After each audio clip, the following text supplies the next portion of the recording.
बिस्मिल्लाहिर्रहमानिर्रहीम। अस्सलाम वालेकुम नाज़रीन, इरफान हाशमी आपको प्रोग्राम दो टोक में लंदन से खुशामदीद कहता हूं और इस्लामाबाद से हमारे साथ मौजूद हैं इब्राहिम राजा साहब। राय साहब अस्सलाम वालेकुम। वालेकुम अस्सलाम। राय साहब, तीन खबरें हैं और पाकिस्तान में जो ज़िमनी इंतखाब हुआ इससे रिलेटेड ये तीन खबरें हैं। जीएचयू ने आज के नताइज के बाद कुछ फैसले किए हैं। ये फैसले क्या हैं और इसका क्या असर पड़ेगा और क्या चीजें और क्या ऑप्शंस टेबल पर मौजूद हैं, इस पर तफसील से बात करेंगे। और फिर तीन हलकों के गैर मामूली जो सूरत हाल पैदा हुई जिसे पाकिस्तान के मीडिया ने डाउन प्ले किया और हर टीवी चैनल ने एक अपनी हेडलाइन निकाली है और तीन हलकों के रिजल्ट्स को लेकर बहुत ज्यादा डंडी मारी गई है।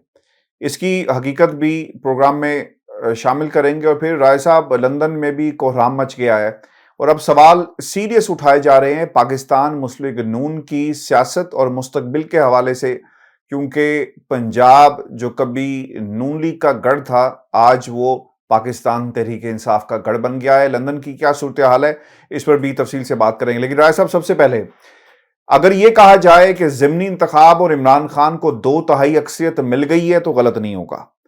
और राय साहब, ये जो इंतखाब था इसे पाकिस्तान में रेफरेंडम करार दिया जा रहा था।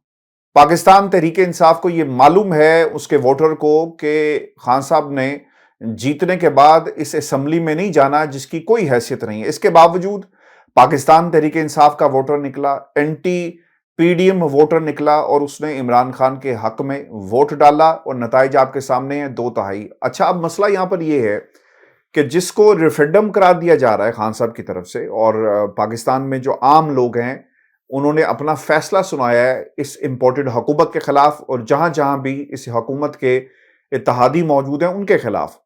राय साहब, आमतौर पे होता यह है कि ज़िमनी इंतखाब जो रेफरेंडम जिसको हम नाम दे रहे हैं, ये रेफरेंडम और ये ज़िमनी इंतखाब एक झलक था, एक ट्रेलर था। इसी तरह के कुछ नताइज हमें पाकिस्तान के जो आम इंतखाबात जिसकी तरफ खान साहब जोर दे रहे हैं, इससे मिलते जुलते नताइज जो हैं वो हमें देखने को मिलेंगे। कोई ज़रा फर्क नहीं होगा। खान साहब ने आज बहुत सारे रिकॉर्ड भी तोड़े हैं और ये कहा जाए कि ये 2/3 अक्सरियत है तो ये गलत नहीं होगा। एक सीट का मामला है, उस पर भी क्यों गलत होगा आगे चल के बताते हैं, लेकिन पहले आप थोड़ा ये जो इंपॉर्टेंट डिटेल्स हैं ये प्लीज पहले बताएं हमारे व्यूअर्स को। जी, ये जो हलके जिन पर ज़िमनी इंतखाब हुआ, 8 हलके, इनके नताइज आ रहे हैं और बाकी भी नताइज, लेकिन अब तो खैर नताइज मुकम्मल भी हो गए और 6 नशिस्तों पर पाकिस्तान तहरीक इंसाफ इमरान खान साहब कामयाब हुए और फिर बाकी जो सीटें हैं 2 नशिस्तें पाकिस्तान पीपल्स पार्टी के पास गई हैं। राज साहब, कौमी असम्बली का हलका NA 122 है मर्दान, और यहां पर पाकिस्तान तहरीक इंसाफ ने 76,681 वोट लिए हैं। मैं ये चाहूंगा कि ये साथ साथ हम नोट भी करते जाएं कि ये मार्जिन क्या है, क्योंकि मार्जिन के ऊपर इस वक्त सियासत की जा रही है कि शायद पाकिस्तान तहरीक इंसाफ के वोट बैंक में कमी हुई है। अच्छा, दूसरी तरफ से जो पीडीएम का मुश्तरका उम्मीदवार थे मौलाना मोहम्मद कासिम, उनको 68,181 वोट्स जो हैं उन्हें मिले और NA 24 चारसदा में इमरान खान साहब को 78,000 वोट मिलते हैं, 5,079 वोट लेकर कामयाब हुए, जबकि मुकाबले में 35,000, तकरीबन आधा जो है वो फर्क है। फिर दूसरी तरफ NA 31 पेशावर में भी देखा यह गया कि जो टोटल इमरान खान साहब को वोट मिले वो 82,000 वोट थे, 57,824 वोट मिले हैं, जबकि गुलाम अहमद बलोर को 32,000 वोट मिले। यहां पर भी बहुत बड़ा मार्जिन है खान साहब का। और फिर फैसलाबाद में जो NA 108 फैसलाबाद है और मुकाबले पर आबिद शेर अली साहब थे, यहां पर भी राय साहब मार्जिन छोटा मोटा नहीं है, ऑलमोस्ट 1 लाख के करीब जो है उन्हें वोट पड़ा है खान साहब को। और दूसरी तरफ 75,000 वोट आबिद शेर अली को पड़ा, 25,000 की लीड है, बहुत बड़ी लीड है। ननकाना में भी इमरान खान साहब को 90,000 वोट पड़ा और जो मदे मुकाबिल हैं उनको 78,000 के करीब वोट पड़ा। यहां पे भी एक बहुत हैवी एक मार्जिन था, लीड थी खान साहब की, ये कोई कुछ वोटों से नहीं जीते। फिर दूसरी तरफ NA 157 मुल्तान, ये जो सीट थी मेहर बानो कुरैशी और मुकाबले पर अली मूसा गिलानी साहब हैं, पाकिस्तान तहरीक इंसाफ ये हारी है सीट और इस पर तहरीक इंसाफ के जो रिजर्वेशंस थी और ऑब्वियसली हमें डिवाइडेड नजर आई इस सीट पर। और मुकाबला जो है वो कहते कि सख्त है, हालांकि ऐसा नहीं हुआ। जैन कुरैशी ने जीती और दूसरी तरफ जो है अब ये सीट पाकिस्तान तहरीक इंसाफ के पास नहीं है। NA 237 मलीर कराची, इस सीट के ऊपर 32,000 वोट लिए अब्दुल हकीम बलोच ने। मुकाबले में इमरान खान साहब को सिर्फ 22,493 वोट पड़े। तकरीबन 10,000 वोट का राय साहब ये मार्जिन है। और इस सीट के बारे में ये कंट्रोवर्शियल सीट है और ये वो सीट है जिस पर पाकिस्तान के मीडिया ने डाउन प्ले किया, हकाइक जो है वो नहीं दिखाए। इस पर भी बात करेंगे। और फिर कुरंगी जहां से खान साहब जीते। राज साहब, ये तो कराची जो बिलावल भुट्टो जरदारी साहब ने ट्वीट करके कहा कि PTI को कराची ने बाहर निकाल कर फेंक दिया। कुरंगी के हालात देख लें और वोट बैंक देख लें कि खान साहब कहां पर स्टैंड करते हैं, और MQM को उठाकर बाहर फेंका है। अच्छा राय साहब, ये सिचुएशन थी। अब सवाल इसमें जो इस वक्त है कि खान साहब ने रेफरेंडम भी, पाकिस्तान की आवाम ने अपना जो फैसला था वो सुना दिया, और अब इन हलकों के नताइज जिस तरह के आए, इसका जो असर है वो आपके मेन इलेक्शन के ऊपर पड़ेगा। सियासत किसकी दफन हुई है? पाकिस्तान पीपल्स पार्टी कहां पर खड़ी है? ANP कहां पर खड़ी है? फजलुर रहमान साहब कहां पर खड़े हैं? और नून लीग तो राय साहब लंदन से मेरे पास एक खबर है, वो आगे चलकर जिक्र करेंगे, लेकिन नून लीग का तो सफाया हो गया, डी एंड, फुल स्टॉप लग गया। एक तो हाशमी साहब जो आपने कहा था कि ये वाजे है कि 2/3 अक्सरियत खान साहब ने हासिल की है, ये 2/3 अक्सरियत नहीं है, ये 3/4 अक्सरियत है। अगर आपके पास कुल 12 नशिस्तों पर इलेक्शन हो, ये 11 नशिस्तों पर इलेक्शन हुआ, 8 नशिस्तें कौमी असेंबली की थी, 3 नशिस्तें सूबाई असेंबली की थी, तो 12 में से अगर आप 9 नशिस्तें हासिल करते हैं तो इसका मतलब है कि आपने 3/4 अक्सरियत हासिल कर ली। अब ये 11 नशिस्तों पर इलेक्शन था, 8 नशिस्तों पर इमरान खान साहब कामयाब करार पाए, और एक नशिस्त जो NA 237 की थी, ये नशिस्त भी तकरीबन तहरीक इंसाफ जीत चुकी थी। लेकिन 9 बजे के बाद यहां जिस किस्म का धांधला शुरू किया गया और जिस किस्म की फुटेजेस शेयर की गई हैं अब, जिसमें यह देखा जा सकता है कि सिंध पुलिस के जत्थे जो हैं वो पीपल्स पार्टी के कारकुनों के साथ और उनके गुंडों के साथ बिल्कुल, यानी आप ये कह लें कि ढिठाई से वो पोलिंग स्टेशंस में दाखिल हुए। बैलेट बॉक्सेस के अंदर उन्होंने बैलेट पेपर्स के ऊपर ठप्पे लगाए और फिर उनको भरना शुरू कर दिया। अच्छा, इसमें एक टेक्निकल गेम ये भी की पीपल्स पार्टी ने कि जब पहले 1.5 घंटे के फिगर आ रहे थे जिसमें साफ जाहिर था कि इमरान खान साहब लीड कर रहे हैं, तो उस वक्त उन्होंने पीपल्स पार्टी के जो चंद करीबी सहाफी हैं उनसे ट्वीट करवाए कि अभी तो ये कुछ ही रिजल्ट्स आए हैं, 20%, 22%, बाकी जो रिजल्ट्स हैं उनमें पीपल्स पार्टी आगे निकल जाएगी। यानी पहले एक पूरा माहौल बनाया गया। इसी वजह से अब चारों नाचार किसी हद तक इलेक्शन कमीशन को भी इसका नोटिस लेना पड़ा है, और तहरीक इंसाफ ने भी कहा है कि वो इस मामले पर अदालत में जाएंगे। लेकिन अगर आप इस नशिस्त को माइनस भी कर दें तो फिर भी 11 में से 8 नशिस्तों को मैं 3/4 अक्सरियत क्यों कह रहा हूं, वो जरा अपने व्यूअर्स को समझाते हैं।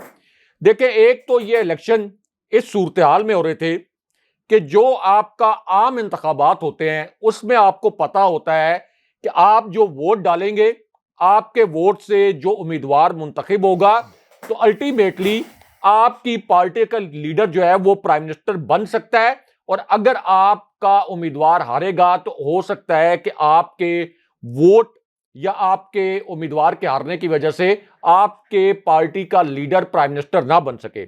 लेकिन यहां पर जितना भी वोटर था तहरीक इंसाफ का, उनको पता था कि इमरान खान साहब ने असेंबली में नहीं जाना।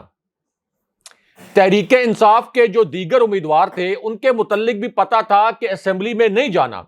उनको यह भी पता था कि यह इलेक्शन अगर तहरीक इंसाफ जीत भी जाएगी तो कोई इमीडिएटली इमरान खान साहब प्राइम मिनिस्टर नहीं बन जाएंगे। तो इसलिए इस पूरी सूरत हाल में जब इस किस्म का इलेक्शन हो तो तहरीक इंसाफ जिस पोजीशन में इस वक्त है, तो कोई भी जमात इस पोजीशन में हो तो उसका वोटर जो है वो कोई ज्यादा जोशो खरोश का मुजाहरा नहीं करता, वो मायूस होता है, उसको कोई कॉज नजर नहीं आती कि मैं किस लिए जाऊं जाके वोट डालूं। लेकिन यहां पर हाशमी साहब ये जानते हुए भी कि इमरान खान साहब ने असेंबली में नहीं जाना, तहरीके इंसाफ के दीगर जो लोग हैं उन्होंने असेंबली में नहीं जाना, उसके बावजूद लोगों ने जिस तरीके से पीडीएम से नफरत का इजहार करते हुए और खान साहब से मोहब्बत का इजहार करते हुए जिस तरह से ये वोट डाले हैं, इसका मतलब यह है कि जो आम इंतखाबात होंगे जहां पे लोगों को पता होगा कि हमारे वोट के जरिए खान साहब प्राइम मिनिस्टर बन जाएंगे डायरेक्ट, वहां पर ये 3/4 से ज्यादा अक्सरियत खान साहब हासिल करेंगे। ये आपके पास कोई कागज है तो लिख लें हाशमी साहब, ये इलेक्शन में जो आम इलेक्शन है, जो जनरल इलेक्शन है, उसके अंदर खान साहब 3/4 अक्सरियत हासिल करेंगे। और जब हम जनरल इलेक्शन की बात करते हैं तो हम आम इंतखाबात की बात करते हैं, उन इलेक्शंस की बात नहीं करते कि जिनको जनरल जो हैं कोई उसके अंदर कोई धांधली वगैरह करके करवा के कोई नताइज वगैरह तब्दील करवा दें। अच्छा, अब इसमें यह भी देखें हाशमी साहब कि अब चूंकि क्लीन स्वीप पहले पंजाब के ज़िमनी इलेक्शन में हो चुका था, तो अब पूरी पीडीएम अपने हर उम्मीदवार के पीछे खड़ी हुई थी। यानी जहां जहां इमरान खान साहब के खिलाफ उम्मीदवार खड़े किए गए थे, वहां पूरी पीडीएम, कोई आपस में मुकाबला नहीं था, पूरी पीडीएम एक एक उम्मीदवार के पीछे खड़ी हुई थी। और खान साहब को ग्राउंड पे जाकर उस तरह से एग्रेसिव कैंपेन करने का मौका भी नहीं मिला। यानी अगर आपका एक लोकल उम्मीदवार होता है तो वो ग्राउंड पे जाके कैंपेन ज्यादा एग्रेसिवली कर सकता है, रोजाना की बुनियादों पर लोगों के साथ राब्ता रख सकता है, फिजिकली राब्ता रख सकता है। लेकिन खान साहब तो जाहिर है कि उस किस्म की कैंपेन भी नहीं कर सकते थे। लेकिन उसके बावजूद ये जो नताइज हैं, ये हाशमी साहब मैं आपको बता रहा हूं, मैं तारीख का भी तालिब इल्म हूं, जाहिर है कि एक सहाफी भी हूं, 22 साल का करियर है, जो मैंने तारीख पढ़ी है पाकिस्तान की सियासी, इस वक्त खान साहब ने जो भुट्टो साहब की पॉपुलैरिटी थी उसको कहीं पीछे छोड़ दिया है। यह कभी भी नहीं होता था। यह पाकिस्तान की सियासी तारीख को खान साहब ने उल्टा कर रख दिया है कि जिस तरीके से आपके तमाम रियासती इदारे, इलेक्शन कमीशन, आपकी वफाकी हुकूमत, तमाम वसाइल आपके खिलाफ इस्तेमाल हो रहे हों, यह तासुर हो कि एस्टैब्लिशमेंट ने आपकी हुकूमत गिराई, आपने असेंबली में भी ना जाना हो, उसके बावजूद पहले पंजाब में क्लीन स्वीप और फिर ये जो रिजल्ट आए हैं। अच्छा, इसमें हाशमी साहब एक ये जो बलोर साहब को इमरान खान साहब ने शिकस्त दी है, इसके मुतल्लिक आप देखें कि बड़ी ग्रैंड एक मीटिंग हुई थी पहले, और यह कहा गया था कि अगर ये पेशावर का हल्का इमरान खान साहब से छीन लिया जाए, ये सारी पीडीएम मिलके जोर लगा के अगर खान साहब से ये पेशावर वाला हल्का छीन लें तो इससे इनका जो नैरेटिव है ये बहुत कमजोर हो जाएगा। लेकिन यहां पर हुआ क्या है, अभी आप देखें कि जो 265 पोलिंग स्टेशंस के रिजल्ट्स आए हैं, तो 25,500 के मार्जिन से इमरान खान साहब ने गुलाम बिलोर साहब को हराया है। 25,000 के मार्जिन से एक ऐसा हल्का जहां पूरी की पूरी पीडीएम इकट्ठी हो गई थी। अच्छा, फिर एक और हल्का हाशमी साहब जहां से पहले अली मोहम्मद खान जीते थे, यानी इसके अगर आप रिजल्ट्स देखें तो ये नाकाबिले यकीन है, यहां मौलाना कासिम जो जेयूआई के उम्मीदवार थे और पूरी पीडीएम इनको सपोर्ट कर रही थी, NA 22 बरदान। अब 2018 का जो इलेक्शन था, यहां पे अली मोहम्मद खान उस वक्त जीते थे तो उन्होंने 58,000 वोट हासिल किए थे, और फिर अली मोहम्मद खान ने कौमी असेंबली की ये नशिस्त छोड़ दी। जाहिर है कि वो तहरीके इंसाफ का फैसला था कि हमने अब कौमी असेंबली से इस्तीफे देने हैं। लेकिन उस वक्त भी ये जो जेयूआई के मौलाना कासिम हैं, इन्होंने 56,000 वोट लिए थे। अली मोहम्मद खान 2,000 के करीब वोटों से उस वक्त जीते थे, और फिर नून लीग के जो उस वक्त उम्मीदवार थे जमशेद खान, उन्होंने 36,000 वोट लिए थे। अच्छा, ANP ने यहां से 27,000 वोट लिए थे। इसका मतलब यह है कि ये जो पूरी पीडीएम है, इसने 2018 में लगभग मिलाकर 1,60,000 वोट लिए थे। इसलिए कहा जा रहा था कि यहां तो इमरान खान साहब को ये अल्फाज इस्तेमाल किए जा रहे थे कि इबरतनाक शिकस्त हो जाएगी, और यहां मजहब कार्ड भी इस्तेमाल किया गया, मजहब कार्ड भी इस्तेमाल किया गया यहां पर। और मौलाना कासिम साहब को ये उनकी जब कैंपेन की गई तो ये कहा गया कि एक तरफ बड़े बहुत मजहबी रहनुमा खड़े हैं इमरान खान साहब के मुकाबले में। लेकिन फिर भी आप देख लें कि यहां पर इमरान खान साहब ने नाकाबिले यकीन नताइज यहां पर सामने आए हैं, और यहां से भी आपको पता है राय साहब, इनके बारे में खान साहब ने खुद जलसे में कहा था कि आप एक अच्छे इंसान हैं, लेकिन आप गलत साइड पे खड़े हैं, इधर आ जाइए। जी ये जी बात उनके बारे में कही गई थी खान साहब की तरफ से। जी हाँ, जी हाँ। उनका अपना भी एक मजहबी शख्सियत होने की वजह से वहां पर असर रसूख है, अपना एक उनका वोट बैंक है, लेकिन उसके बावजूद आप देख लें कि लोग किस तरह से इमरान खान साहब के साथ जुड़े हुए हैं। फिर आप सूबाई नशिस्तों को देख लें, यानी सूबाई नशिस्तों में एक तासुर यह था कि अब नून लीग को हर सूरत में ये सूबाई नशिस्तें जितवानी है। शहबाज शरीफ ये प्लान कर चुके हुए थे कि कुछ लोगों को तोड़कर और ये सूबाई नशिस्तें यानी पंजाब असेंबली की नशिस्तें जीत कर हमने चौधरी परवेज इलाही की हुकूमत गिरानी है, पंजाब हुकूमत को हर सूरत में गिराना है। लेकिन आप देखें कि एक नशिस्त बहुत मामूली अददी बढ़तरी के साथ ये नून लीग के हिस्से में आई है। यानी नून लीग के बयानिए को सिर्फ तबाह नहीं किया, हाशमी साहब इससे एस्टैब्लिशमेंट की पॉलिसी तबाह बर्बाद हो गई है। सबसे बड़ा धचका मैं ये समझता हूं कि एस्टैब्लिशमेंट को लगा है, अगर एस्टैब्लिशमेंट की यह पॉलिसी थी कि हमने अर्ली इलेक्शन नहीं करवाना, अगर एस्टैब्लिशमेंट की यह पॉलिसी थी कि यही पीडीएम की 14 जमातें ये कंटिन्यू करें, तो अब एस्टैब्लिशमेंट के लिए शहबाज शरीफ अफोर्डेबल नहीं रहे, क्योंकि लोगों ने अपना फैसला सुना दिया है। एस्टैब्लिशमेंट कभी भी इतनी बड़ी मैसिव लेवल पर आगे जाकर, यानी 6 महीने, 8 महीने, 10 महीने, 12 महीने बाद भी इलेक्शन हो, तो इतने मैसिव लेवल पर रिगिंग करके अपने अवाम के खिलाफ नहीं जा सकती, इतने मैसिव लेवल पर रिगिंग नहीं हो सकती। तो इसलिए अब एस्टैब्लिशमेंट को एक बहुत बड़ा पैगाम गया है। यकीनन एस्टैब्लिशमेंट ने भी ये रियलाइज किया होगा कि नहीं, इमरान खान साहब को या उनकी पार्टी को अब इस सिस्टम के अंदर से माइनस करना नामुमकिन हो गया है।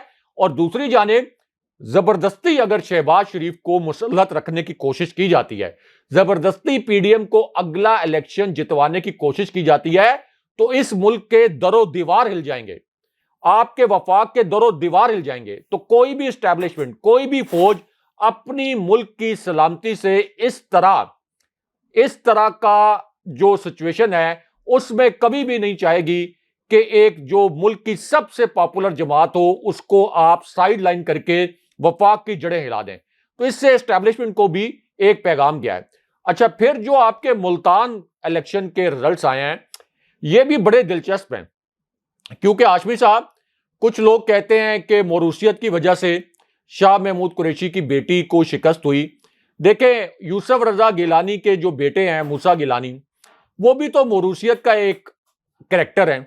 सबको पता है कि यूसुफ रजा गिलानी ने, वो पहले उनके बेटों ने यूसुफ रजा गिलानी के लिए वोट खरीदे थे, और फिर यहां पर इतना पैसा खर्च हुआ है हाशमी साहब कि लोग इमेजिन नहीं कर सकते। यहां पे नोटों की बोरियां खोली गई, लेकिन पीटीआई में और पीपल्स पार्टी में, पीटीआई और नून लीग में फर्क होना चाहिए। यहां पर पीटीआई ने एक गलती की, यहां पर यह गलती की गई कि जो पीटीआई के कारकुन हैं उनके मुतालिक यह रियलाइज करना चाहिए था कि इनमें बड़ा सियासी शऊर है। अगर यहां पर इमरान खान साहब खुद खड़े होते या पीटीआई के किसी और वर्कर को जिसने ग्रॉस रूट लेवल पर काम किया होता, अगर उसको टिकट दिया जाता, तो ये जो इतना पैसा आसिफ अली जरदारी ने यहां पर खर्च किया पीपल्स पार्टी ने, तो सवाल ही नहीं पैदा होता कि मूसा गिलानी यहां से जीत सकते। तो ये एक लर्निंग लेसन भी है पीटीआई के लिए कि ये पीटीआई के कारकुन हैं, ये कोई आंखें बंद करके आपके फैसलों पर अमल दरामद नहीं करेंगे कि आपने जिधर लगाया ये उधर चले जाएंगे। ये एक शऊर दिया है खान साहब ने पूरी कौम को, और जाहिर है कि ये सबसे ज्यादा शऊर जो है ये पीटीआई के कारकुनों में आया है। अच्छा, अब आबिद शेर अली वाला हल्का इसलिए दिलचस्प था हाशमी साहब कि आबिद शेर अली के मुतालिक, चूंकि मैं मुस्लिम लीग नून की बीट भी करता हूं, मुस्लिम लीग नून के रहनुमाओं से भी राब्ता रहता है, पीटीआई के जो रहनुमा हैं उनसे भी राब्ता रहता है, तो मुस्लिम लीग नून के अपने लोग आबिद शेर अली से सख्त नाराज थे, आबिद शेर अली को सख्त नापसंद करते हैं। इनके रहनुमा निजी महफिलों में यह कहते हैं कि जब नून लीग पर बुरा वक्त आया, ख्वाजा साद रफीक ने जेलें काटी, शाहिद खाकान अब्बासी, ख्वाजा आसिफ, एहसन इकबाल, इन्होंने जेलें काटी, और मियां नवाज शरीफ ने अपने रिश्तेदार के तौर पर, मरियम नवाज के रिश्तेदार के तौर पर आबिद शेर अली को लंदन भगा दिया। जैसे ही उनकी हुकूमत आई, आबिद शेर अली दोबारा यहां पे नाजिल हो गए और उनको टिकट थमा दिया गया।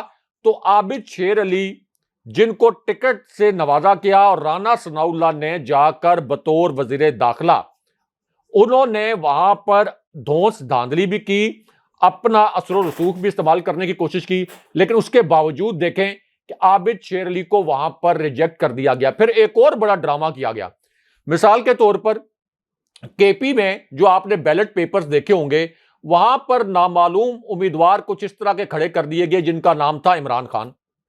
अच्छा, फिर उनके आगे इंतखाबी निशान अलॉट किए गए वायलन, और वायलन इस तरह का बनाया गया कि वो बिल्कुल बल्ले की तरह का था इंतखाबी निशान, ताकि किसी तरीके से इमरान खान साहब का वोट जो है वो टूटे। इसी तरह फैसलाबाद में एक फर्रुख हबीब नामी एक कोई उम्मीदवार खड़ा कर दिया गया, और वो फर्रुख हबीब पीटीआई वाले नहीं थे कि यहां भी कोई वोट, यानी हर तरह से इन्होंने हरबा आजमा लिया, हर तरह से हरबा आजमा लिया। लेकिन उसके बावजूद खान साहब ने वो कर दिया है जो कि पाकिस्तान की सियासत में नाकाबिले यकीन है। तो अब ये क्या करेंगे? अब एस्टैब्लिशमेंट के पास भी क्या ऑप्शन है? किस तरीके से एस्टैब्लिशमेंट पीडीएम को मुसल्लत रख सकती है? अच्छा, मैं ये चाहूंगा कि एक चीज ये जरूर बताएं कि पाकिस्तान पीपल्स पार्टी का आज के बाद क्या मुस्तकबिल है, और एएनपी का क्या मुस्तकबिल है, फजलुर रहमान साहब कहाँ पे खड़े हैं। क्योंकि राय साहब, अब सवाल ये पैदा होता है कि जो अब आइंदा इंतखाबात होंगे, क्या इन लोगों ने पीडीएम के प्लेटफॉर्म से इंतखाब लड़ना है या अलग अलग लड़ना है? क्योंकि अब इन्होंने लड़कर देख लिया कि शिकस्त जो है इनका मुकद्दर बन जाती है।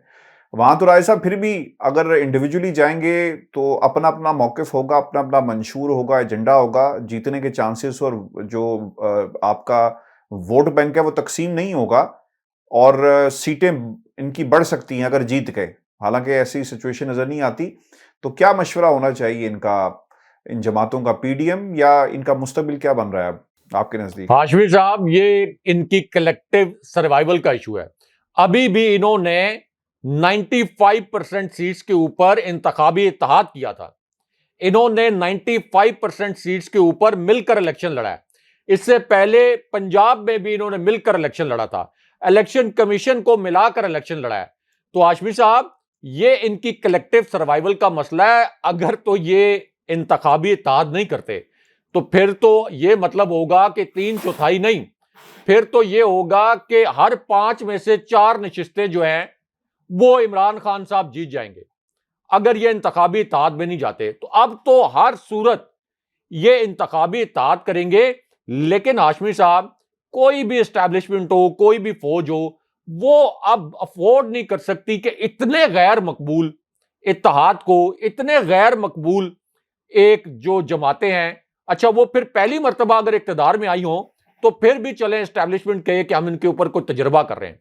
एस्टैब्लिशमेंट को भी पता है, पाकिस्तानी कौम को भी पता है कि 30 साल में इन्होंने लूट खसूट के अलावा कुछ नहीं किया और पाकिस्तान को 1 इंच आगे नहीं बढ़ाया। और अभी आप देख लें कि इंटरनेशनल थिंक टैंक्स की रिपोर्ट्स जो मईशत के ऊपर है, उन्होंने कहा कि पाकिस्तान डिफॉल्ट करने वाला है। ये इसाक डार की ये जो शोबदाबाजियां थी, उसके बाद ये कल के अखबार में ये खबर छपी है कि पाकिस्तान अपने कर्जों पर डिफॉल्ट करने वाला है। और पहले ये कह रहे थे कि पेरिस क्लब के जो हमारे डेट्स हैं उनको हम रीस्केड्यूल नहीं करवाएंगे। अब जब से ये रिपोर्ट छपी है तो अब इसाक डार कह रहे हैं कि हम उनको रीशेड्यूल करवाएंगे, वो कर्जे भी। तो इसके बावजूद कि ये जो पूरी ये शोबदाबाजियां हैं, फिगर्स को आगे पीछे करके इसाक डार जैसे दिखाते हैं, अब आलमी मालियाती इदारे और आलमी मालियाती एक्सपर्ट्स कह रहे हैं कि पाकिस्तान की मईशत जो है वो दिवालिया होने वाली है। तो क्या एस्टैब्लिशमेंट इस सेटअप के साथ आगे चल सकती है? और जाहिर है कि 29 नवंबर 2022 को जब जनरल बाजवा ने रिटायर होना है, अभी तो यह कहा जा रहा है कि 29 नवंबर तक शायद इलेक्शन ना हो, लेकिन हाशमी साहब अब इलेक्शन का बहुत ज्यादा चांस इसलिए पैदा हो गया है कि जो खान साहब का लॉन्ग मार्च होगा, मोमेंटम बन गया, मोमेंटम ऐसा बना है कि अब एस्टैब्लिशमेंट एक तो जिस किस्म की बात वो शहबाज शरीफ से मनवाना चाहते हैं, एक तरह से समझ लें कि उनके हाथ में एक पिस्टल आ गया है और वो पिस्टल इस वक्त शहबाज शरीफ की कनपटी पर है। तो शहबाज शरीफ ने चूं चरा भी की तो ये हुकूमत की कनपटी पर ये पिस्टल एस्टैब्लिशमेंट का चल जाएगा, किसी भी वक्त चल जाएगा। तो बिल्कुल इसलिए ठीक है। अब इमरान खान साहब अच्छा, के साथ जो मोमेंटम आया, एस्टैब्लिशमेंट के ऑप्शन खान साहब ने पुरम तरीके से अपनी पॉपुलैरिटी के जरिए रियासती मफादात को मुकद्दम रखते हुए बिल्कुल सुकेड़ दिए हैं। और ना सिर्फ ये कि पीडीएम के ऑप्शन सारे खत्म हो गए हैं, एस्टैब्लिशमेंट के ऑप्शन भी खत्म हो गए हैं। अच्छा सर, ये भी बड़ा एक इम्पॉर्टेंट है, अगर आपने आज नोट किया हो ना, क्योंकि आज खैर मौजू काफ़ी सारे थे इसी इलेक्शन से रिलेटेड, लेकिन ये भी बात बड़ी अहम है। पंजाब की 3 नशिस्तों में से पीटीआर ने 2 जो हैं वो जीत ली। अगर जितनी भी इनके ऑपोजिशन जो हुकूमत में पंजाब की जो ऑपोजिशन, अगर इत्तेहाद जो इनका है पीडीएम का, जमातें अगर सीटें समेट लेती, तो ये जो मूव चली है ना कि हमने किसी तरह इस हुकूमत को गिराना है, पंजाब में तब्दीली लानी है, तो शायद उन्हें फ़ायदा हो सकता था। लेकिन वहाँ पर भी एक तरह से उन्हें मुंह की खानी पड़ी है, और पंजाब के महाज के ऊपर भी अब इनकी जो पोजीशन है इतनी आसान नहीं होगी, कमज़ोर हो गई है। देखें, पंजाब में जो ये मूव कर रहे थे, एक साजिश कर रहे थे। एक तो सदारती रेफरेंस पर जो अब तहरीरी और तफसीली फैसला आया है, जिसमें यह कहा गया है, अभी सुप्रीम कोर्ट का जो 2-3 दिन पहले फैसला आया है, जस्टिस मुनीब अख्तर ने लिखा, उसमें यह कहा गया है कि पार्लिमानी पार्टी के ऑर्डर के ऊपर ही आप वोट देंगे, और अगर पार्लिमानी पार्टी के हुक्म की खिलाफ वर्जी करते हुए आप मुनरिफ होकर वोट देंगे तो वो वोट काउंट नहीं होगा। अच्छा, अब इसका मतलब यह है कि अगर यहां पर कोई खरीदो फरोख्त की जाती है पंजाब असेंबली में, जैसे शहबाज शरीफ का वो प्लान था, तो वो प्लान तो अब एग्जीक्यूट नहीं हो सकता। सुप्रीम कोर्ट का फैसला आ गया, अगरचे ये इतनी ताखीर से आया सुप्रीम कोर्ट का फैसला, कि इसने पाकिस्तान की तबाही निकाल दी। ये जो पाकिस्तान की मईशत तबाह हुई है, और इस वक्त पाकिस्तान को जिस किस्म के इंतशार का सामना है, और जिस तरह से लोग अब इस्टेब्लिशमेंट से, अदालतों से सवालात करते हैं, ये सिर्फ और सिर्फ हमारी सुप्रीम कोर्ट के ऊपर ये सारा इसका बोझ डलता है। सारी जिम्मेदारी सुप्रीम कोर्ट की है। अगर ये फैसला वक्त पर आ जाता तो कभी भी एक साजिश के जरिए इमरान खान साहब की हुकूमत ना गिरती, और ये जो इस वक्त लोगों पर महंगाई का कहर नाजिल हुआ है और हमारी मईशत बर्बाद हुई है, इन हालात से भी हमारे लोगों को और हमारी रियासत को ना गुजरना पड़ता। लेकिन अब चूंकि एक तहरीरी फैसला आ चुका है सदारती रेफरेंस के हवाले से, तो इसका मतलब यह है कि खरीदो फरोख्त के जरिए तो यह हुकूमत अब पंजाब की नहीं गिर सकती। दूसरा, अब 2 नशिस्तें तहरीके इंसाफ ने ऐड कर ली हैं, नून लीग ने 1 नशिस्त ऐड की है, तो उसका मतलब यह है कि 1+ ये अब एडवांटेज मजीद बढ़ गया है तहरीके इंसाफ का। तो अब भी अगर पंजाब में हुकूमत गिराने की कोशिश की जाती है, तो इसका मतलब यह है कि आप लोगों को यह दावत दे रहे हैं कि हम आपके मैंडेट के ऊपर खुला डाका मार रहे हैं, हम डाकू हैं, हम लुटेरे हैं। अब आपका काम है, आप अगर अपना मैंडेट बचा सकते हैं, अगर आप अपना वोट बचा सकते हैं, तो आए, हमें ऐवानों से निकालें, आकर जाती तौर पर आप हमें इन ऐवानों से उसी तरह निकालें जैसे श्रीलंका में अवाम ने मजबूर होकर हुक्मरानों को ऐवानों से निकाला था। यानी अब इनके पास क्या कोई जवाब रह गया है हुकूमत में रहने का? क्या जवाब रह गया हाशमी साहब? अगर इनके अंदर कोई सियासी लिहाज से रत्ती बराबर शर्म होती, तो शहबाज शरीफ तो अब तक इस्तीफा देके घर चले जाते। बल्कि हमारी एस्टैब्लिशमेंट को चाहिए था, क्योंकि यह कहा जाता है कि जाहिर है, सबको पता है कि इनके पास तो पार्लियामेंट के अंदर भी अक्सरियत नहीं है, और एस्टैब्लिशमेंट का पाकिस्तान की सियासत पर असर और रसूख भी है।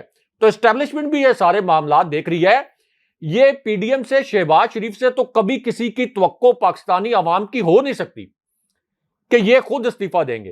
तो इस पूरी सूरत हाल में एस्टैब्लिशमेंट को इंटरवीन करके नए इलेक्शन की राह हमवार करनी चाहिए थी, क्योंकि लोग शहबाज शरीफ और मियां नवाज शरीफ और मरियम नवाज के खिलाफ जितना बुरा सोचते हैं, वो एक ऐसी एक्सट्रीम पर पहुंच चुके हैं कि इससे ज्यादा बुरा नहीं सोच सकते। लेकिन एस्टैब्लिशमेंट को यह चाहिए कि हालात वहां ना जाएं कि लोग वहां उनसे बराह रास्त पेचीदा किस्म के सवालात करना शुरू कर दें।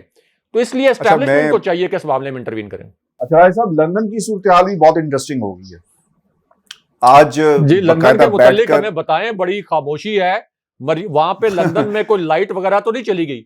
मरियम नवाज के फोन की बैटरी तो नहीं खत्म हो गई? कोई ट्वीट वगैरह नहीं आया? को मियां नवाज शरीफ जो फरमाइशी इंटरव्यूज देते हैं और वहां पे सहाफियों को बुलाकर फिक्स मैच खेलते हैं, क्या किस किस्म की एक्टिविटी हुई है, कहां पे गायब हो गया वहां पे शरीफ खानदान? लंदन में संडे को राय साहब लोग शॉपिंग करते हैं या खाने अक्सर खाए जाते हैं, और इसीलिए जो है ना वो छुट्टी मनाई जा रही है। लेकिन जो सबसे अहम बात है इसमें, दो अपनी छुट्टी चीजें मना इस रहे वक्त हैं सियासत डिस्कस। से। सर सियासत से छुट्टी अब होती उनकी नजर आ रही है। दो चीजें बड़ी डिस्कस हो रही हैं, दो ऑप्शंस हैं।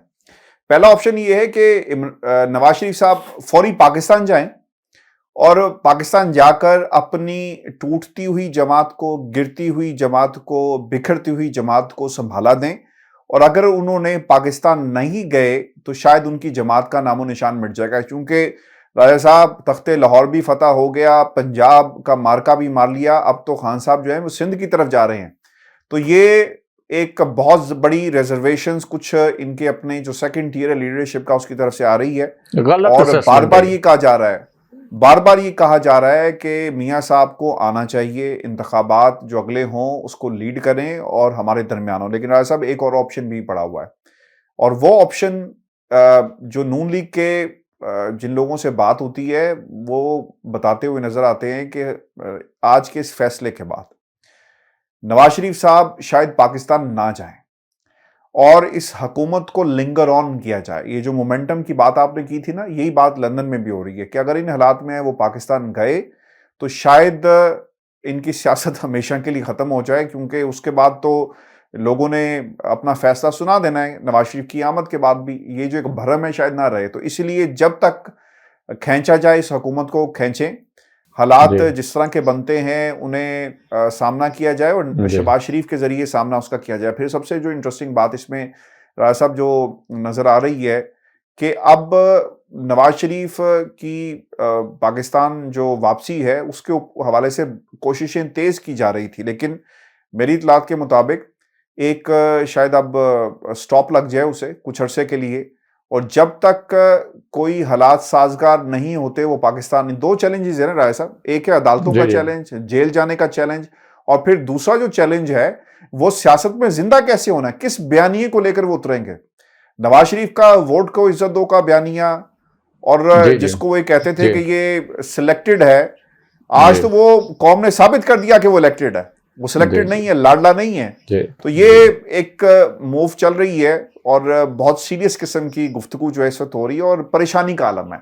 और मेरा ख्याल है कि शायद जिस तरह छुट्टी है इनकी सियासत से भी शायद छुट्टी हो जाए अगर ये पाकिस्तान नहीं जाते। व्यूअर्स, आज का हमारा शो था, अपने कमेंट्स जरूर भेजिएगा, चैनल को सब्सक्राइब करना मत भूलें। इजाजत दीजिए, अल्लाह ने के बाद।